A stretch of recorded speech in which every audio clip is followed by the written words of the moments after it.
Give me a few days.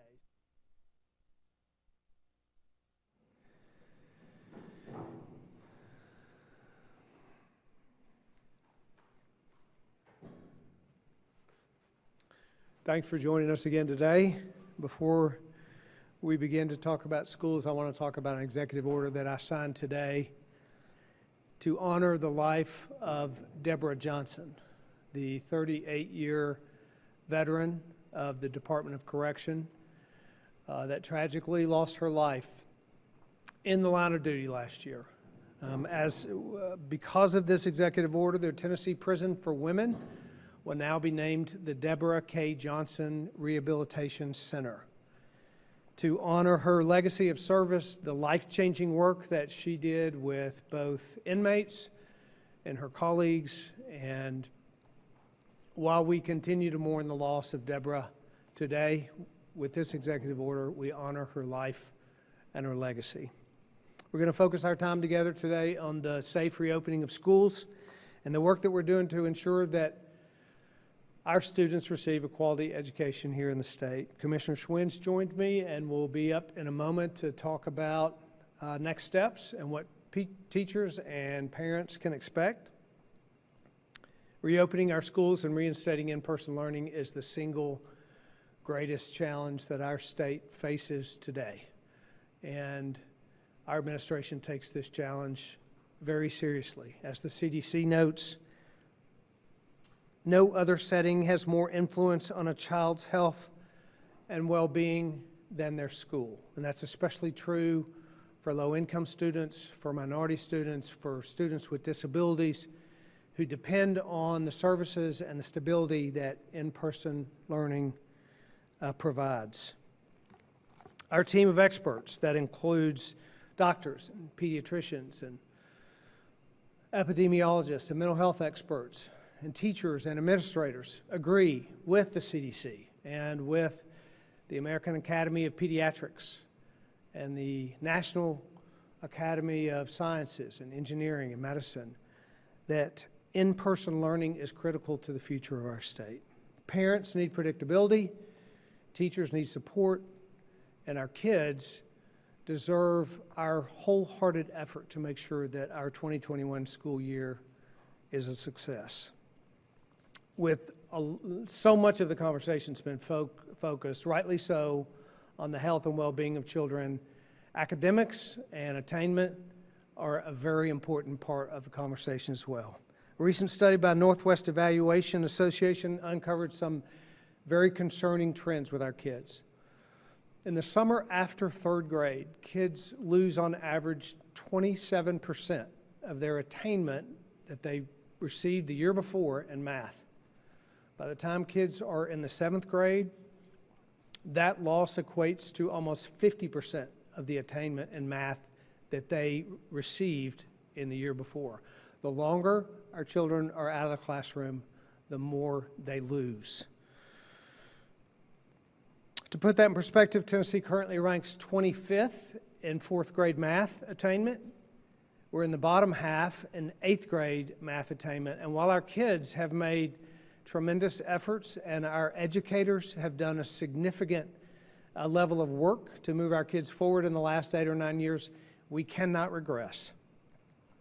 Times are uncertain for sure, but the Department of Education is committed to providing teachers the tools they need to be sure that our kids get the quality education, especially in this time, and particularly in a virtual setting. The Center for Reinventing Public Education notes that Tennessee is just one of 15 states that they assess have provided a strong academic plan to provide remote learning for students in combination with the in-person learning that we're putting in place. I want to commend Commissioner Schwinn and her team for setting high expectations for both in-person learning and for remote learning to make sure that we work together in partnership with teachers and with the districts to make sure that our kids, again, have a successful 2021 year. So with that, Commissioner, I'll ask you to come up and make comments, and then we'll have a health report.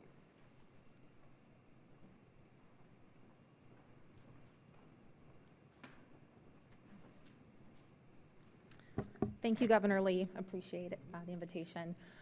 Hello, good afternoon. School reopening is upon us. As of today, we have about a third of the districts in the state of Tennessee who have opened.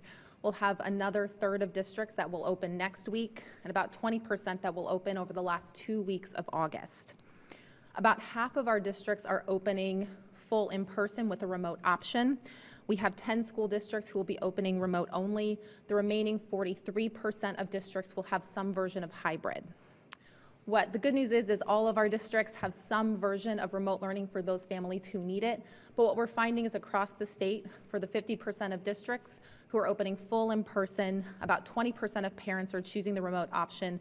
The rest are choosing to send their children to school in person. And so that's the current status of school reopening here in the state of Tennessee.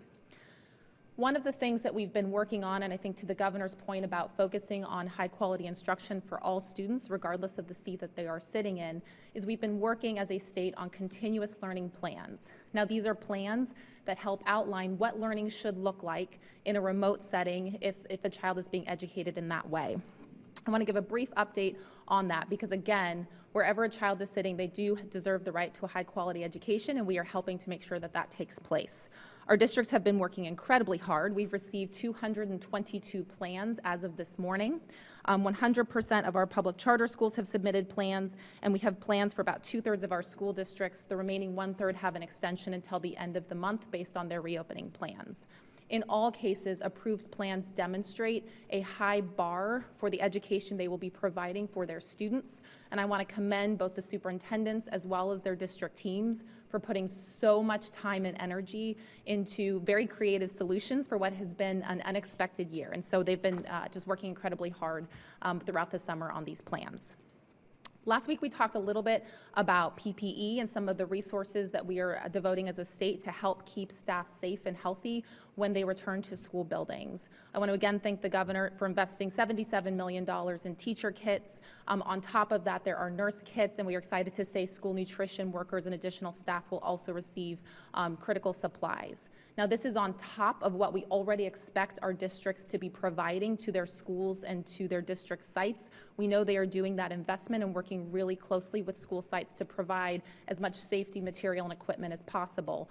But our teachers will receive masks, face guards, disinfecting wipes, and hand sanitizer, as well as gloves. Those initial supply kits are in process of being delivered. Some have been delivered already. And we have a single point of contact at every school who, when supplies get low, will be able to refill and restock and reorder. And that way, all teachers and staff will have those critical materials throughout the school year. But today, and I want to thank TEMA. They've been phenomenal in making sure that that gets out very, very quickly. Today, though, we're here to talk about academics. We are very proud that we are one of a few states who have prioritized both the health and safety of those folks who are returning to school buildings, but also ensuring that we continue this very strong legacy in Tennessee of accelerated student achievement and growth. And so today we are launching Best for All Central. Best for All Central is an online academic tool, and it will provide school leaders, educators, and families with a suite of academic resources to support student learning in any environment and context. First, there are professional development resources. Now, we've talked a little bit about how we offered free principal professional development through the University of Tennessee at Knoxville, as well as free teacher professional development through Trevecca throughout the summer. About half of our principals participated. We have over 20,000 teachers who've participated, and those opportunities have continued through August. Best for All Central will add on top of that, and it will offer things like preparing your distance learning classroom, ongoing teaching and learning and remediation supports in a distance learning environment, how to build relationships and communicate routines coming back from extended periods of closure. So those are additional resources we are providing to our educators and leaders across the state. In the coming weeks, we will also continue to add for things like whole child and child well-being supports, as well as to paraprofessionals, et cetera. The tool also has a standards navigator. So for those folks who get really wonky in education, it's a fun tool that you're able to navigate all of the Tennessee state standards for parents to be able to understand what the expectations are with the standards and then link those to actual assessment items that have been used previously on state tests. So if you want to be able to support or check your child's growth at home, you can look up any standard and it will be able to, for math and English, connect to an actual assessment item to see how your child is progressing. Again, we want to make sure that families and educators have as much information as possible as we navigate this year together with our schools and our communities. These resources are available in math and in English language arts, and we will have additional subject areas in the coming weeks. Additionally, we have a series of instructional videos on the site. Those will be in ELA, math, and science, and we will have additional content areas added. And again, that is so families and educators are able to see an entire school year of instruction on video, so that regardless of where the child is being educated, and also because we know that teachers are going to be using some very, very interesting school models this year, they're going to have additional opportunities to provide remediation for in-person learning for those students who need it. This is a suite of resources that allows for greater flexibility both at home and in the classroom. I want to say thank you to Hamilton County Schools, Overton County Schools, Fentress County Schools, and Marshall County Schools. The educators in those communities are providing a lot of the resources for these videos, and we are offering additional grants to districts who want to submit additional videos. But again, this isn't just the Department of Education. These are superintendents and districts working together with the department to be able to produce resources for all of our educators and families to use across the state. The next site that we are launching today in partnership with Best for All Central is a family remote learning site. It's called Bridging the Distance, Family Remote Learning. I want to say a very special thank you to Trevecca University, who has led this work and provided a pretty phenomenal resource for families. This is a tool to help families navigate the year alongside their districts and schools to best support their children and the needs of their own children. This will have how to navigate learning. It has parents talking to other parents and teachers talking to parents, again, trying to get to that grain size where families can understand what the expectations are and what to expect as the school year progresses. Some of the resources there include Remote Learning 101 training for parents. I'll say we have taken that in our house as well, so it is always something that our families are looking for. How do we support our students and create a learning environment regardless of where they are? And how do we prepare our students to go back into school when they've been out of school for so long? And we know how critically important it is for them to get back in school buildings where the strongest learning can take place.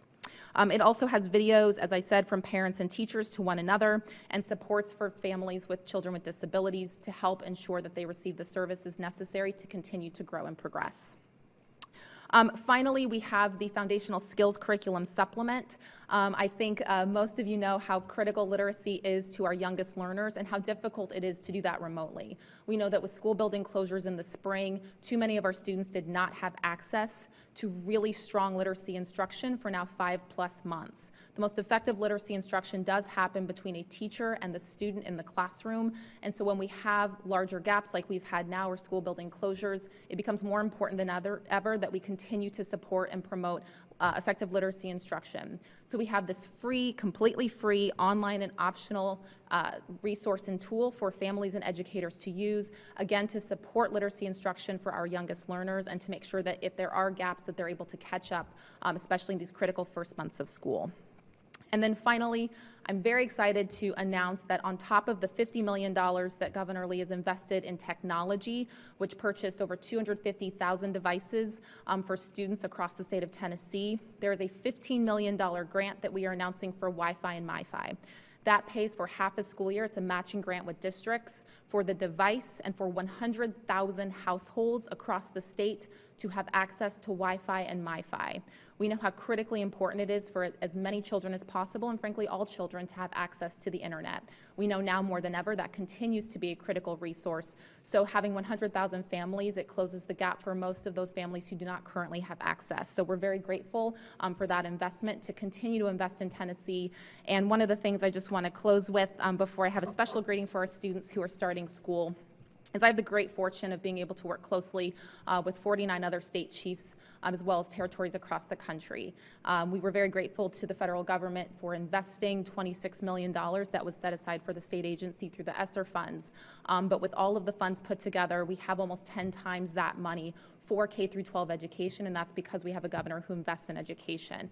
I know our districts are very grateful for that, especially as we reopen schools. To those families and students who are starting, my two started yesterday or the day before yesterday. Hang in there. It's going to be a great year, and and your superintendents in your districts have it under control and they're ready for you. Everyone's excited to see our students. The first day of school is the best day of the year, and so we're just very, very glad and very, very grateful for everyone who's put in the hard work. So with that, thank you very much. My grandkids started school as well in Metro Nashville schools yesterday, so I got to FaceTime them as they did their computer work. Dr. Piercy, you want to give your report, please?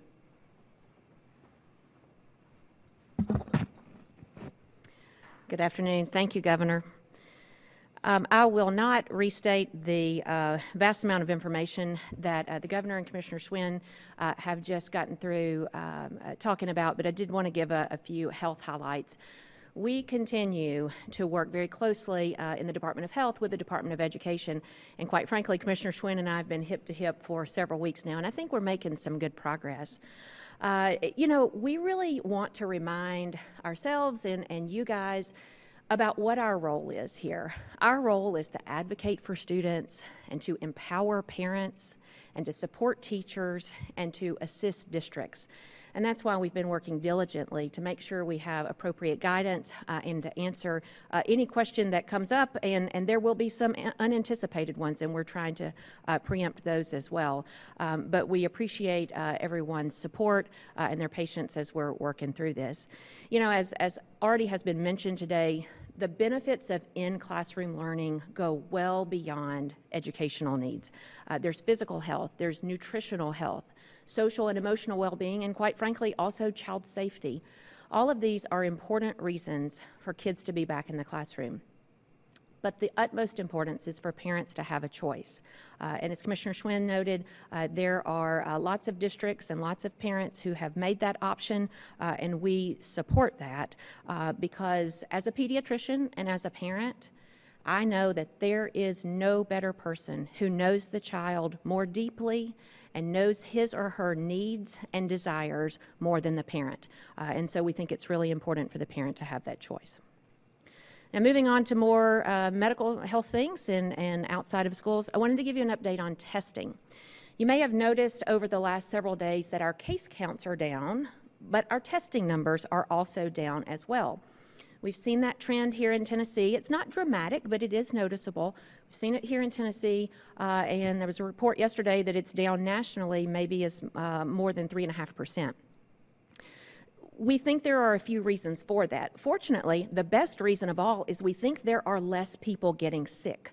And the reason we think that is the case is because if you look at what's called our CLI, COVID-like index curve, it's under our tab called syndromic surveillance, which is a really big word, but it really monitors the number of people that are being seen in emergency departments for COVID-like symptoms. We also have, and have had for several years, an influenza-like illness curve, and so you'll see both of those on our website. And for the last several weeks, we have seen a downturn in that. So we do think there are less people getting sick. That's really good news. However, there are a couple of other things that may be driving that lower testing demand that may not be such great news. One of them is maybe neutral, not necessarily negative. We are prioritizing screening and lab throughput based on symptomatic people. And now I want to remind you, at the health department, any local health department, you can still get tested, symptoms or not, but many providers, clinics, and labs are prioritizing symptomatic people. So that may result in some lower testing numbers than we've had. And probably the thing that's most concerning, and if this applies to you, I want you to listen closely because it's very important that you not let this get you down. I think there are some people that are avoiding testing because of the delays in lab processing that we've had. Again, not specific to Tennessee, it's happening nationally. But my fear is that some people are having some symptoms, perhaps even mild, and they don't get tested because they're dissuaded by the long turnaround time. I want to take this opportunity to remind you how critically important it is that you get tested if you have any COVID symptoms or if you've been exposed and are not feeling well. It's critically important that you do that so we can make sure we know who's positive and be able to mitigate the spread. One more note on that, wanted to give you a brief update on the actual lab turnaround time. It is still hovering just north of 3 days, but we are starting to see some glimmers of hope in throughput. We're starting to hear reports from specific labs as well as specific clinics and hospitals that the turnaround is getting a little bit faster and that their backlogs are clearing out. And I know this has been the result of a tremendous effort of our labs as well as our providers, and I want to continue to acknowledge and thank them for that.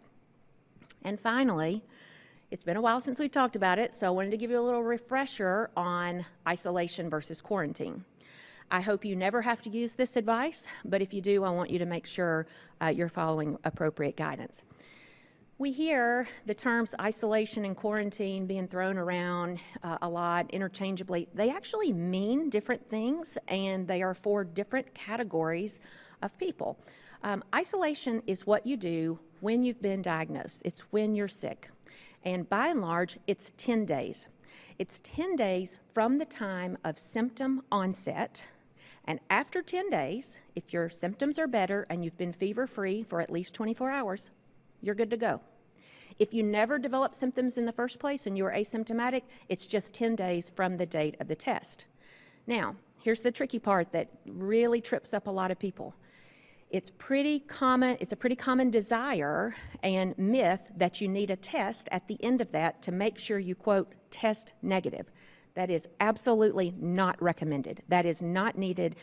In fact, the CDC actively discourages you, if you have had a positive test within the last 3 months, to not be retested unless you have extreme circumstances or perhaps a new illness. So when people get tested unnecessarily, that contributes not only to the backlog in the lab, but it also contributes to the time that they're out of the workforce, they're out of school, perhaps out of earning income. So it's really important after those 10 days, go back to work, go back to school as long as you're feeling well. Now, contrast that with quarantine. So that was isolation. Let's talk about quarantine. And a lot of people use quarantine to talk about what they do after they get sick. That's technically not the right term, but we'll let it slide. But for quarantine, that's what you do after you've been exposed to a confirmed case. Brings up an opportunity to talk about what exposure really means, and that is close contact. It is not passing by somebody at the front desk. It's not meeting someone in the hall or seeing somebody from across the room. It's defined as less than 6 feet for 10 minutes or more. So common ways that that close contact happens, if you share a meal with someone or hang out at a party with someone, go to a business meeting and sit near them or ride in a car together, that defines close contact. If you've been exposed to somebody within that close contact realm, you need to quarantine at home for 14 days. What I'm about to say may surprise a lot of you, but it's really important. You do not need to be tested during that time unless you develop symptoms.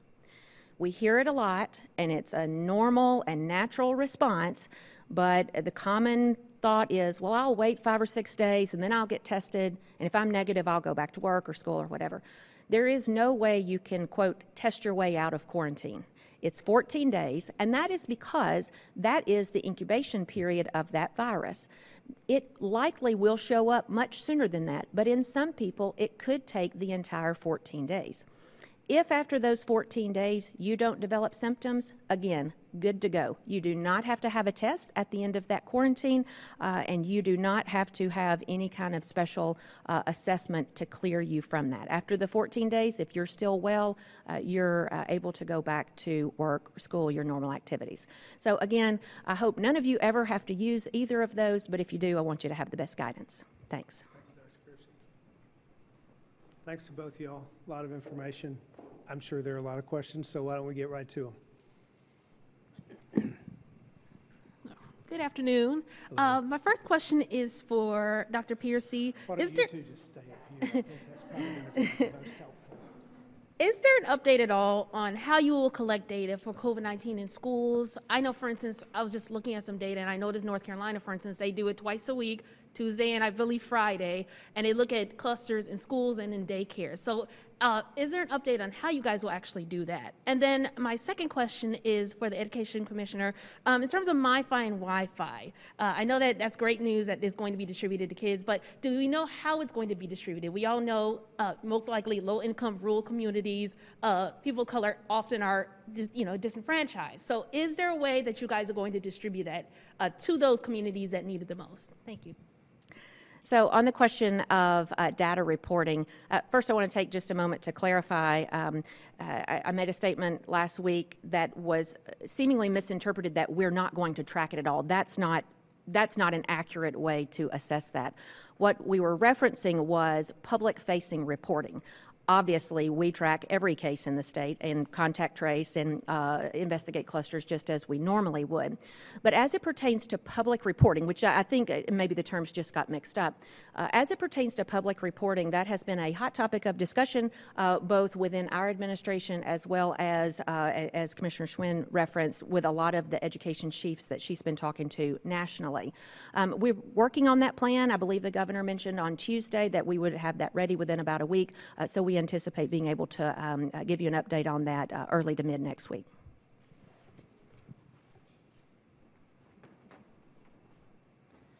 So first of all, thank you for asking about that. I think it's one of the issues that we talk a lot about within education communities, and I think it's really highlighting some of the needs that we can use this time to fill. So yes, so districts will have equal opportunity to the devices, but it will be prioritized for those families who need it. We know that right now districts are using some of their federal relief funds as well as some of the initial investments from the Department of Education to purchase those for families who don't currently have access at home. That tends to be families who are either low income, many of our urban and rural families, and then I think a larger proportion, as you said, of children of color. And so we are seeing that will fill most of those needs statewide for those districts who choose to participate.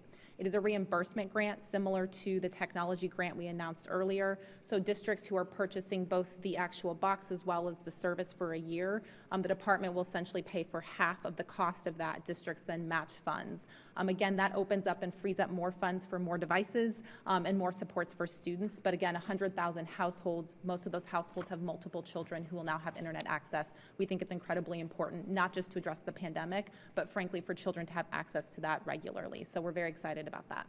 Thank you.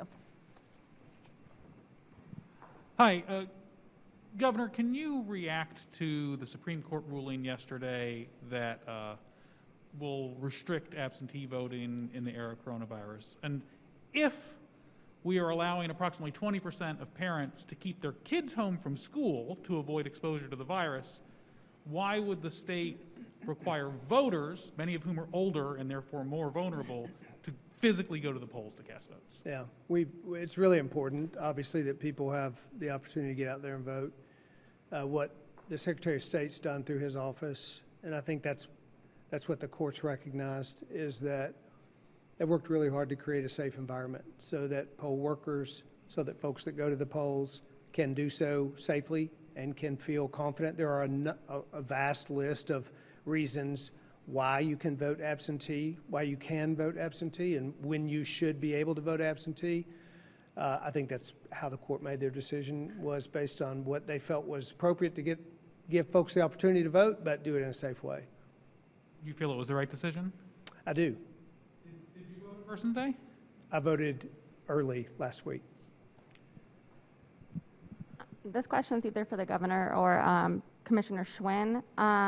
It seems that the remote learning materials and the Wi-Fi's or MiFi's are going to be really useful for families, but with those funds, there's a lot of districts that are having issues getting actual physical MiFi's and laptops. Metro Nashville schools won't have all of their laptops until November. So what can the state do to help get physical laptops in front of kids to ensure that they're getting 180 days of quality instruction? Yes, so we are aware across the country, as you can imagine, everyone's at a race for the laptops. One of the things that we did do is we did do a state negotiated contract in February as soon as we saw one of the first cases hit, which has actually allowed for those districts who have purchased off the state contract to get earlier access. It essentially bumps them up in the queue. So we have seen that many of our districts have been able to get laptops for that reason. So we do have some districts, as you noted, locally who purchased on their own contracts, and there have been delays in shipments. Those usually extend to August, September. We have heard of some of those last delays going until October and November. But again, what I would say is that the majority of our districts are going back in person. We want to make sure every single student has access to a quality instruction. So for those districts who are relying on laptops, either because parents have chosen to educate their children in a remote environment, or because we do have those 10 districts who are educating their children in a remote environment, we are encouraging creative solutions. So things like those laptops and computers that are currently sitting in classrooms, we know some districts are sending those home. There are also alternative devices that we are suggesting you can invest in that are ready. When you think about tablets, for example, younger students can usually navigate those pretty well with what the curriculum and instruction suggests. So we're working closely. We've also told districts that we have a concierge service so they can actually call our IT department and get one-on-one support on some of the solutions that are also available.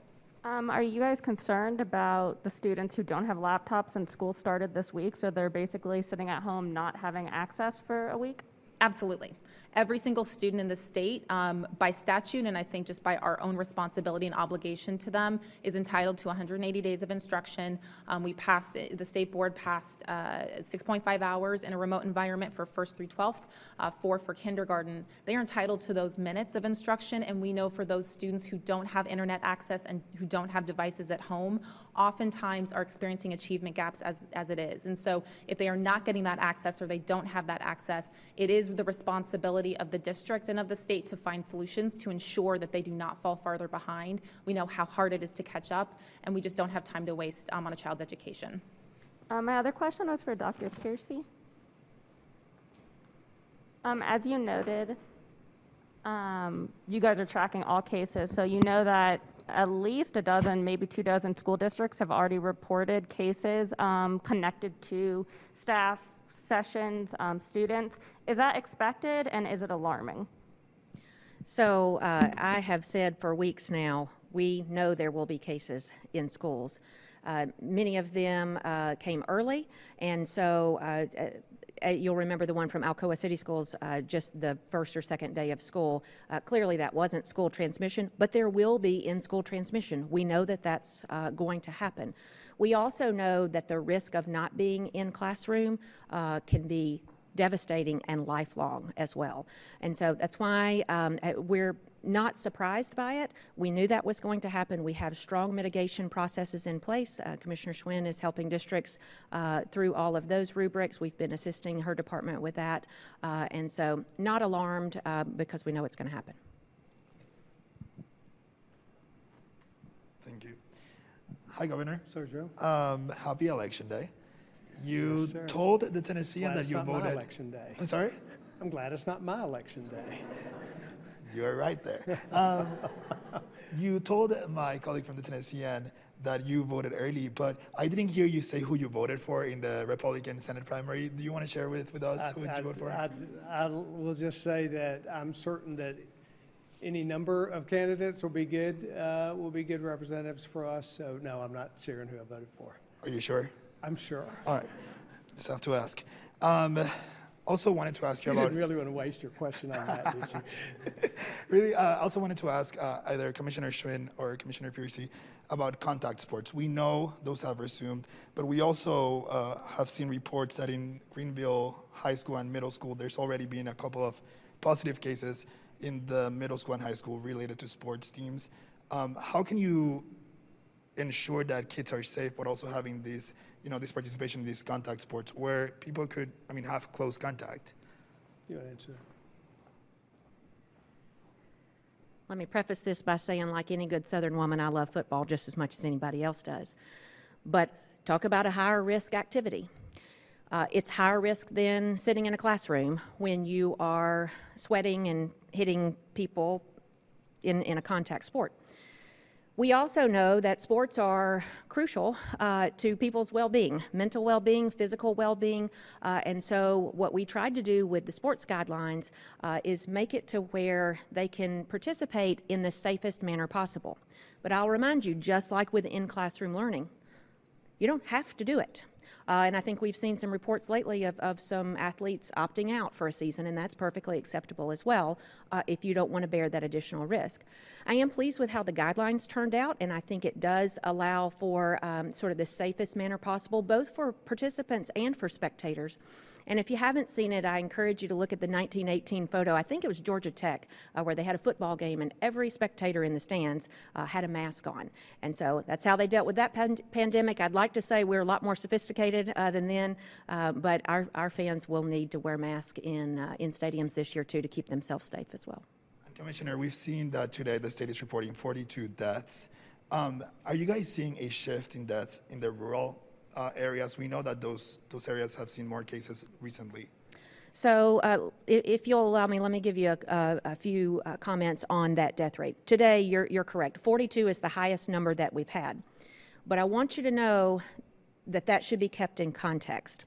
If you look back at Saturday and Sunday, they were 7 and 6, which are some of the lowest days we've ever had. But because we have differences in time lags, you need to look at it over time. 7 days, 14 days, whatever you want, but look at it as an average. Now, no doubt about it, our average is going up. But death is the most lagging indicator that we have, which means the deaths won't start showing up until 2 or 3 weeks after the surge in cases. Remember, about 3 weeks ago, we had some really, really high numbers. And so what we're seeing is deaths come from them. We know that death takes place an average of 12 to 13 days after onset of illness. And then it takes another 3, 5, sometimes 7 days to get the death certificate finalized and get it reported to the state. So the people that were reported today were likely sick 3 weeks ago and then hospitalized 2 weeks ago and could have died up to a week ago. What I want you to remember is there were not 42 people that have died in the last 24 hours. So when you look at that on the whole as an average, our average daily death rate has been plus or minus about 11. It's going to go up. I mean, if you look at the last 7 days, just some rough math over in my chair over there is about 20 plus or minus. And so we are watching that trend go up, and we know that deaths will go up as case counts go up. And so we're starting to see that because it's a lagging indicator of what happened a few weeks ago. So, and to your point about rural, it's happening everywhere. The rural cases are going up. We know our population in rural areas have higher comorbidities and are oftentimes an older population, so we expect the deaths there to be at least commensurate, if not higher. Thank you. Thank you.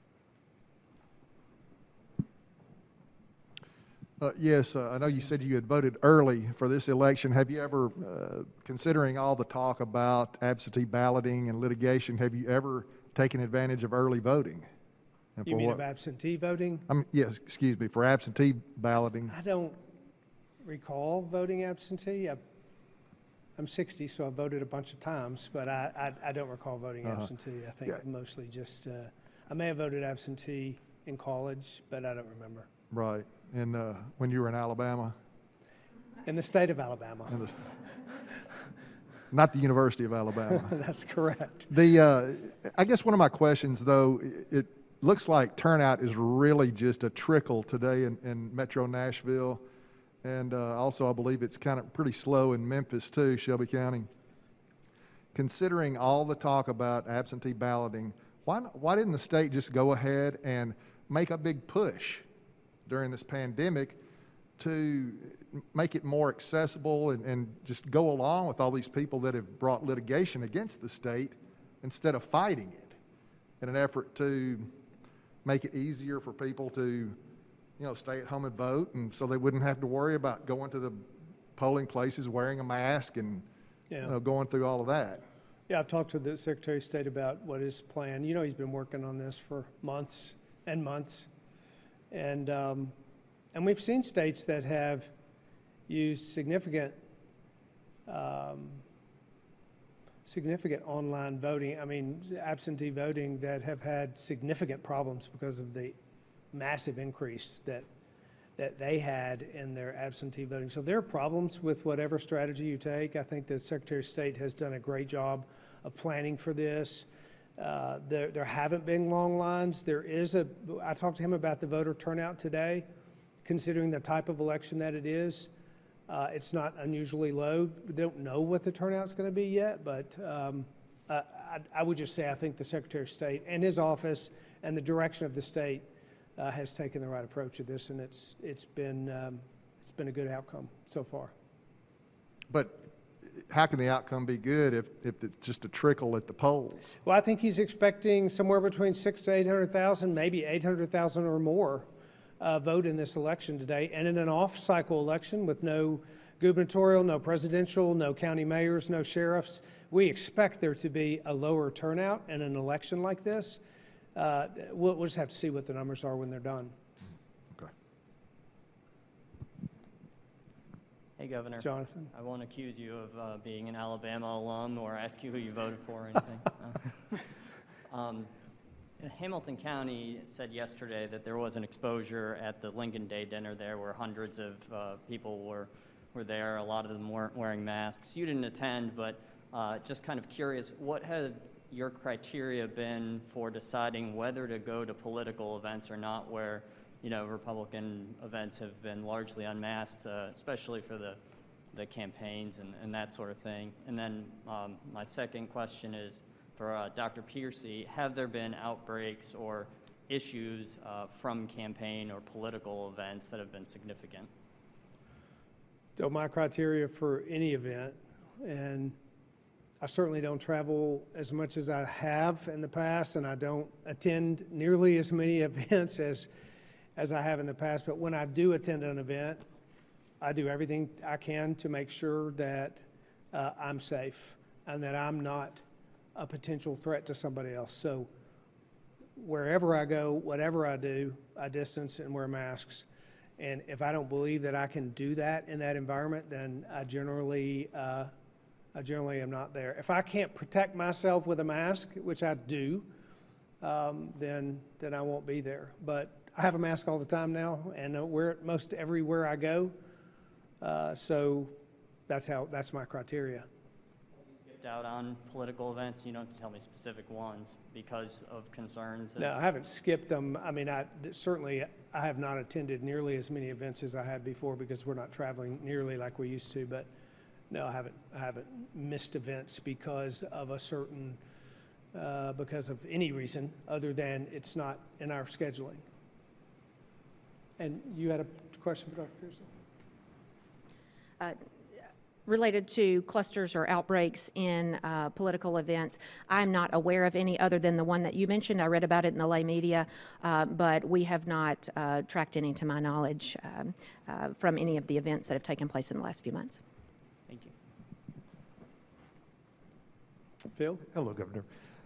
You say you are following the CDC guidelines, but the CDC guidelines say if someone in a classroom tests positive, then everyone in that classroom should be tested and quarantined. Your plan does not follow the CDC guidelines. You said last week it was because of a lack of testing capacity. If we do not have the capacity to follow CDC guidelines, how can we safely reopen schools? Well, we follow the guidelines to the extent that we think that's possible. The turnaround time in testing obviously creates a real challenge for congregate settings like schools. So we're developing with the resources and the limitations that we have. We're developing the best strategy to go forward, accepting and following the CDC guidelines to the degree that we can to make sure that we provide as much safety as possible when we provide in-person schooling. And I guess I return to my question. If you do not have the ability to follow CDC guidelines, how can you say you are safely reopening schools? The CDC also says that the best way for kids to learn that we should have in-person learning. That's their guidance as well. I'm talking about testing capacity. I'm sorry? I'm talking about testing everyone who Right. is in the classroom. So they give a number of guidelines, and as I said, we follow, to the degree that it's at all possible, we follow guidelines to move forward with what we think is best for our state. And then I have a quick question for Dr. Piercy. You mentioned an average of 3 days turnaround time.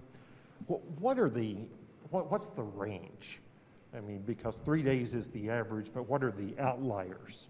Sure. Yeah, that's a fair question. And before I answer that, I just want to reiterate that that's 3 days in the lab. Yeah, there's transport time on the front end, and there's reporting time on the back end. So in reality, it's more than 3 days, but that's how we measure it, because that's how we measure apples to apples with the labs. The labs can't really control how long it takes people to get the samples to them. The range is anywhere from a half day to 7 or 8 or 9 days. We have seen reports as long as 11 and 12 days, not so much in the last couple of weeks, but the shortest turnaround times are typically the hospitals that run their own, on their own patients, and that's of utmost importance, because if patients are in the hospital, they need quick results. And so that's where our fastest ones are coming from. And then the larger labs in the state, including the state public health lab, are in the 2 to 4 day range. And then the big national labs, the LabCorp and Quest, are still dealing with a lot of backlog. They're closer to the 6 to 8 day range. Would you agree with other experts who say that test results 11 and 12 days out, maybe longer, are virtually useless? Absolutely. They're useless. If it takes that long to get a test result back, we can't do appropriate tracing. We can't do appropriate isolation or quarantine, as it were, we just talked about. And so it is a significant detriment to our efforts to have extended turnaround times like that. That's why we're so motivated to change them. So are we failing those Tennesseans? And I think Tennesseans have really stepped up, and particularly Tennessee Labs. You'll remember early in this, it was one of our critical key success factors in the testing ramp up that we had back in April and May. Our commercial private labs in Tennessee really stepped up to the plate. And, you know, they wanted to build their business, and they've got them built now. And so now they're trying to scale to match that. And they have literally bent over backwards. Many of them are operating 24 hours a day or working towards that, as are we in the state lab, using expensive contract staff, trying to pay extra for equipment to get there sooner. And so they're really doing everything they can. As Commissioner Schwinn referenced on the devices, there's a national competition, if you will, for supplies and equipment. And so I think our Tennessee labs are doing a great job and are really ticking away at that turnaround time. Thanks. Let me add, too, Phil, that we have used that lab reporting data to determine and to provide guidance and advice on where to direct, whether to use this lab or that lab. So it's been helpful. While there's a widespread national problem, that information that we have allows us to direct tests to labs that have shorter times than longer times. Yes. Governor, the legislature recently appointed a study committee to review the powers of the executive branch during a state of emergency. I wondered if you'd had any conversation with legislative leadership before that committee was appointed? I haven't spoken to them at all, to some of the legislators I speak to that are on that committee, but not about the work of that committee at all. Thank you. Thank you. Governor, that's the time we have for today. Thank you like all. A lot of information, a lot of great questions. Thanks for, as I say, disseminating information that's valuable to people of Tennessee in the midst of an incredibly challenging but hopeful day. And I got a lot of questions about elections. Remember, everyone, it is Election Day. If you still have, looks like 3 hours or so to get out to the polls. There are not long lines, so we understand. So exercise your right to engage with the government and get your vote. And by the way, if you haven't been to the polls yet, you're going to go after work or after this afternoon, please wear a mask. It's not required at a polling booth, but we certainly believe that it's essential for you to provide for your own safety, and especially to provide for the safety of those poll workers that are out there. I want to commend those poll workers that are out there today working with their PPE and making sure that their polling stations are safe. And I also thank Secretary of State Trey Hargett for his hard work. This is a big day for that office. They've worked for months to make sure that we have free and fair, and in this pandemic, safe elections. So thank you all.